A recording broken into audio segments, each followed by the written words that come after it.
right, we're going to go ahead and get started, and as folks join, they can just catch up.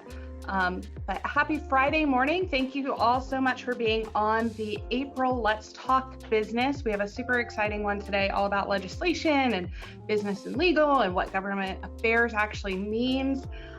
For lots of familiar faces, but for those of you that I might not know personally, I'm Jessica Bedenbaugh. I work here in Portsmouth Economic Development as the Marketing and Communications Manager. We also have several of our team members on as well, and we're super excited to have all of you too. So we're going to kick off with some basic introductions and then launch into questions. The chat box is open, so anytime that you think of a question that you'd like to ask of our panelists, please just type it into that chat box and we'll work it in. We obviously have some questions for them as well, but we want to make sure we answer your questions as you're watching, so please don't be shy about that. So instead of us reading a bio that is kind of stuffy and stale, I'm going to ask each of our panelists to introduce themselves and their roles, what they do, and thankfully they're both very excited, I think, to be here with us this morning. So we're going to start with ladies first, and Miss Emily Reynolds, if you could go ahead and introduce yourself for us.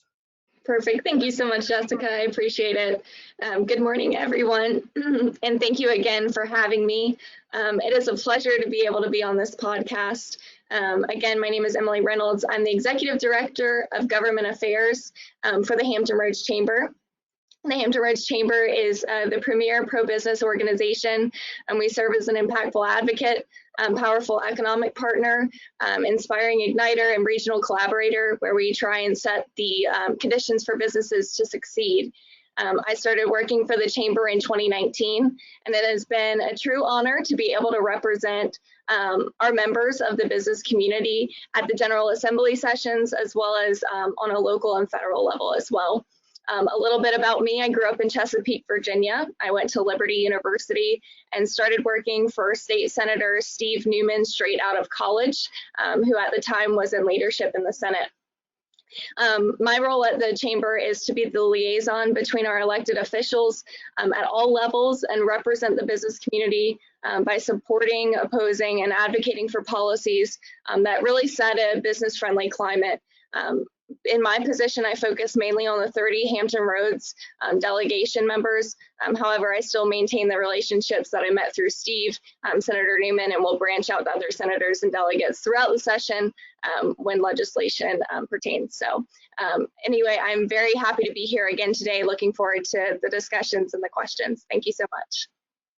Thank you so much, Emily. And the Chamber is such a great partner to Portsmouth and all of our localities here. And we certainly appreciate all the work that you do and your team does to advocate for us.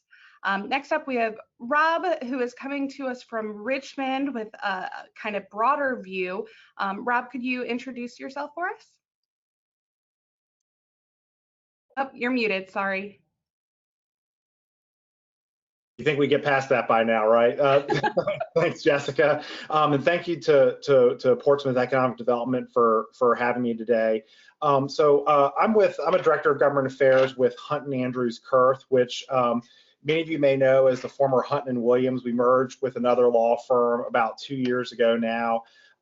Large multinational law firm with offices all over the world, but we have a Virginia government relations practice that focuses on government affairs, economic development, and public relations work. If some of you have been involved with Virginia politics for a while, you might know Todd Haymore, former Commerce and Trade Secretary under Governor McAuliffe. He runs our practice, and I focus almost exclusively on the government affairs portion of that, representing clients across a wide variety of industries: transportation, healthcare. My background's actually the entertainment industry, represent the video game and motion picture industries. I always like to tell people that if there's a controversial or tough issue before the General Assembly you read about in the paper, our firm is probably on one side of it or the other, just given sort of the breadth of what we do. But during the legislative session, we focus exclusively on legislation, and then outside of session, a lot of consensus building, relationship building, working with state agencies, governor's office, AG's office, all of that kind of stuff. So a little bit about me: graduated, much to Robert's dismay, from Virginia Tech in 2000. Worked in a number of roles in politics in Washington, represented the American Academy of Dermatology for a number of years. Most recently represented the Entertainment Software Association as their Director of State Affairs. Entertainment Software is the trade association that represents the video game publishers, Nintendo, Sega, Microsoft, all those guys. So I did a lot of work all across the country on their behalf. Grew up in Hampton Roads from Yorktown, had the opportunity to come back to Virginia and do work in Virginia exclusively. Finally got off all the planes, flying all over the country, and have been here about 6 years and love it, and I'm happy to be back home. So again, thanks for having me. Awesome. Thank you so much, Rob. And thank you for your work at the state level, and of course, all of the other work that you do as well. And if anybody's paying attention, the entertainment industry definitely makes sense with all of the paraphernalia up on Rob's wall. So a glimpse into some of that work. So I want to start off by kind of setting the stage of what 2021 looked like. Obviously, coming out of 2020, we all went virtual, and a lot of that really kind of leveled up to our state legislature as well. So this was obviously a very unique session this year.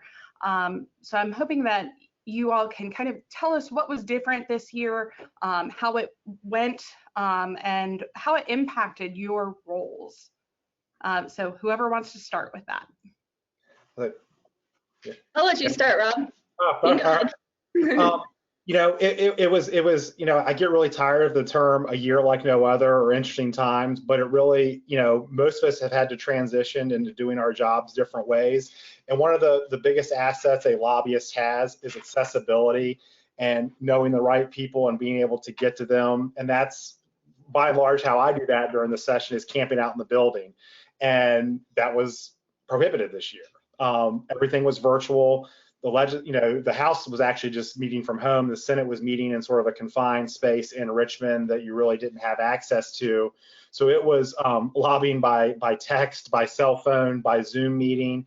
And if you didn't have those relationships already, it would have been really, really hard to get anything done.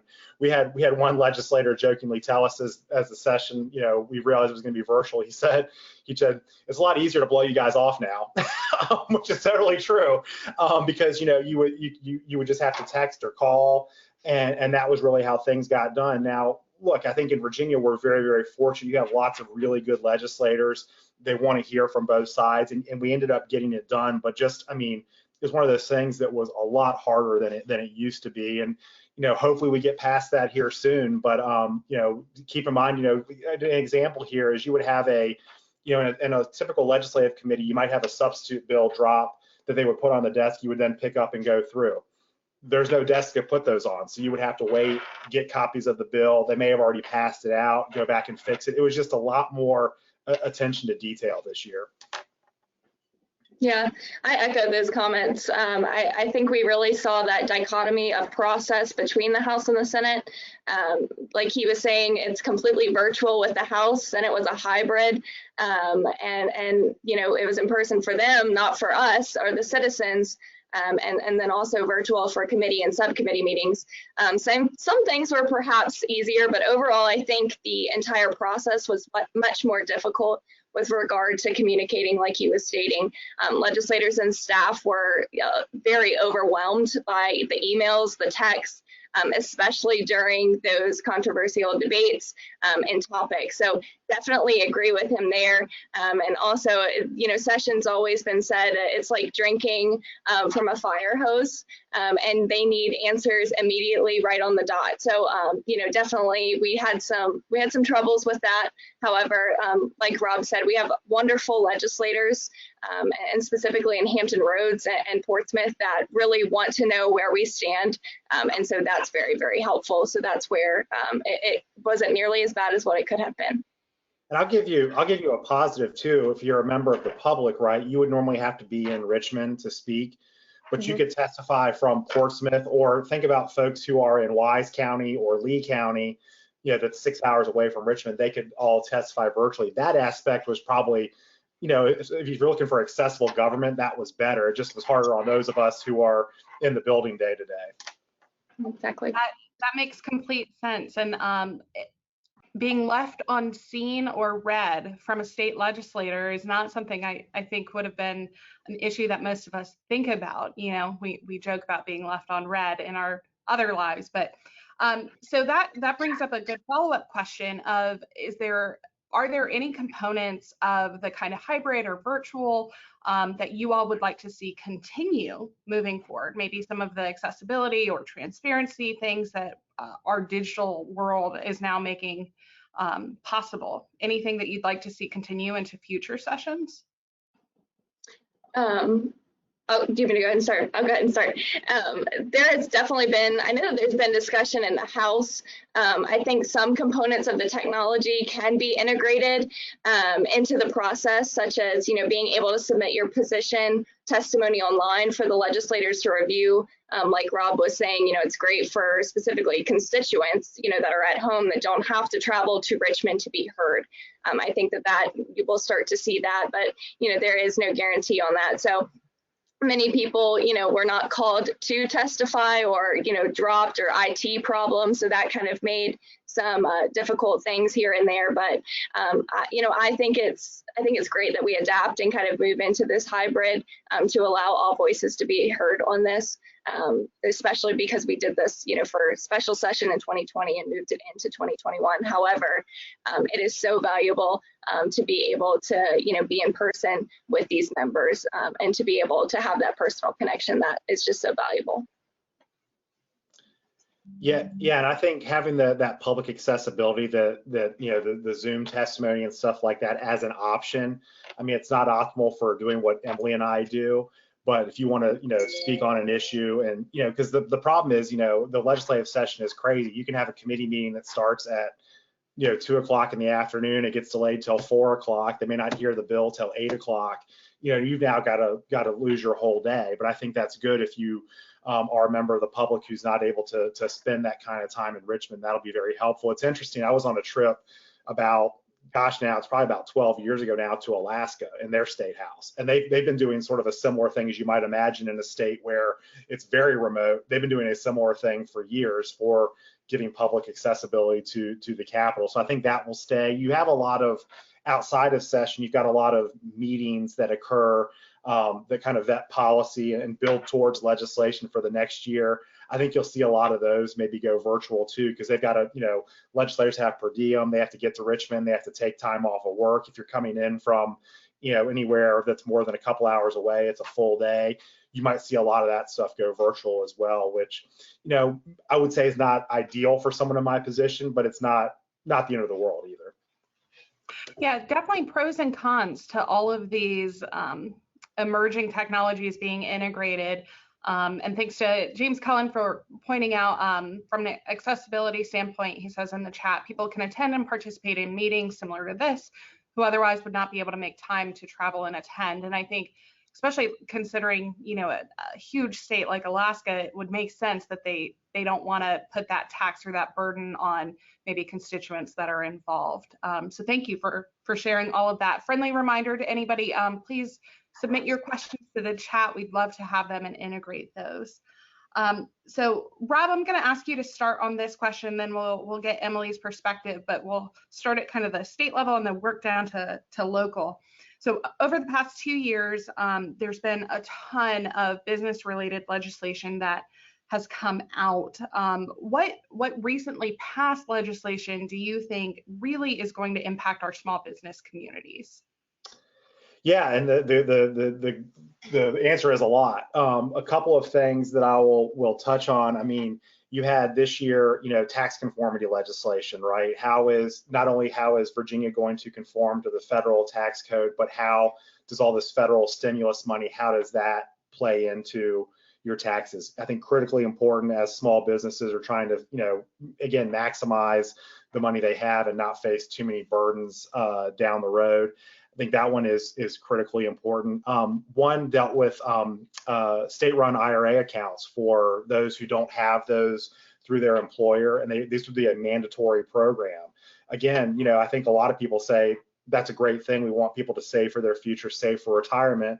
Then there were some who said, yeah, that's great, but making this mandatory, and if you have a person who may not make a lot of money, how does that work? I mean, that's something that's going to impact small business, certainly.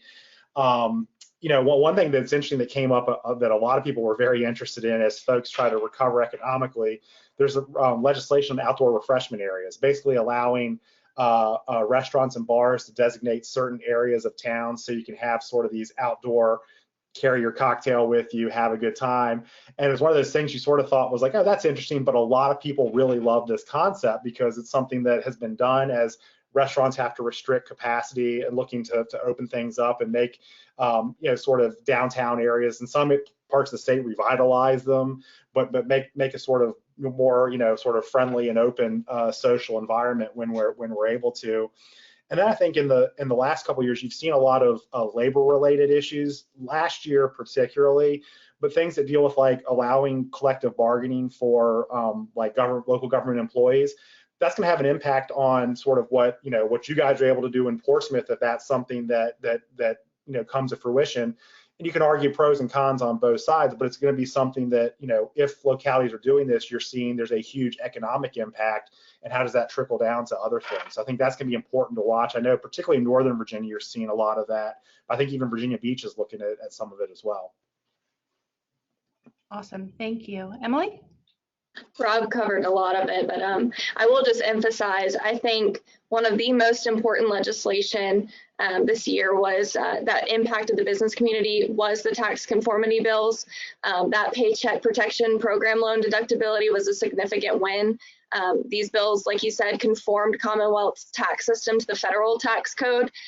So along with excluding forgiven paycheck protection program loans from income, the legislation allows businesses to deduct up to $100,000 of the business expenses they paid with those PPP loans.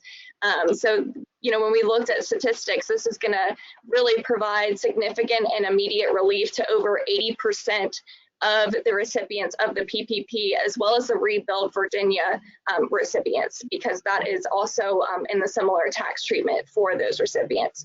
So this was signed by the governor, and because of the emergency clause that was on it, it is effective, and it became effective March 15th.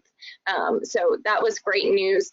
Like you said, the outdoor refreshment areas, I think that one is definitely a huge win for the business community.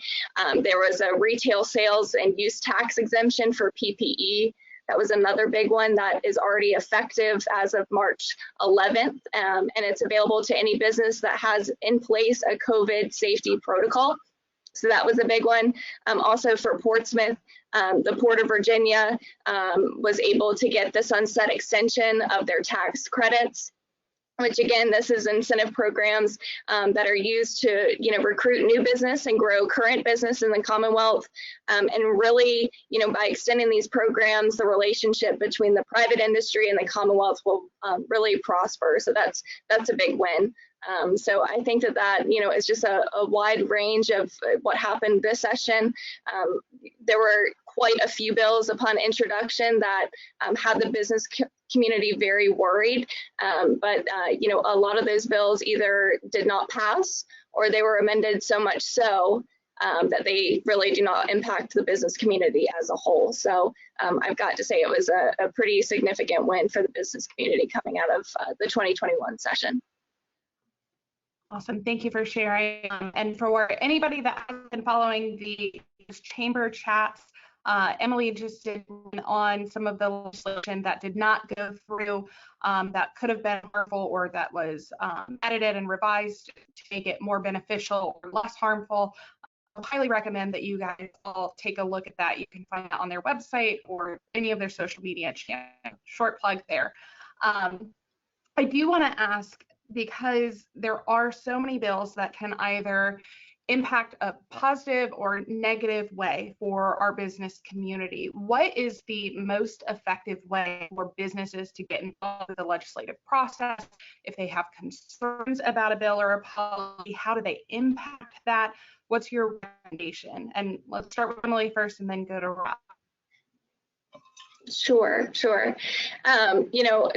From the position that I sit at, if they are members, say, of the Hampton Roads Chamber, they can reach out to me at any time. I think that is very important. Our chamber is made up of small to medium-sized business, and it's 85 to 90% of our membership, in which a lot of people are not able to have the means to hire a government affairs person to directly look out for that business. So that's where I am able to do so. They can reach out to myself to learn more about the issues. Also, I'm always talking to our members to make sure that we're all on the same page, so I'm advocating appropriately with the delegation. And I think that that's a big thing is the education part. They have to know the issues, to know both sides of it, so that they can really let the delegation know. I think it's incumbent on upon them to be engaged. I think it's also important to know who the representatives are and to reach out. I know a lot of the legislators love hearing from constituents, not just Rob and myself all the time. So I always try and get some of our members before the legislators, just to provide that actual testimony of how it's going to impact a business on whatever legislation, whether it be positive or negative. But I think that that's kind of one way to get involved is it's who's my legislator, and being able to see that and be able to have a conversation, I think is great. Also, a lot of associations put things on their webpage. Joining something like that, I think, is very beneficial, to be able to know all of the legislation and how it's going to affect the certain industries. Awesome. Thank you, Emily. And Rob, you come at this from a little bit different perspective, so love to hear your thoughts on it.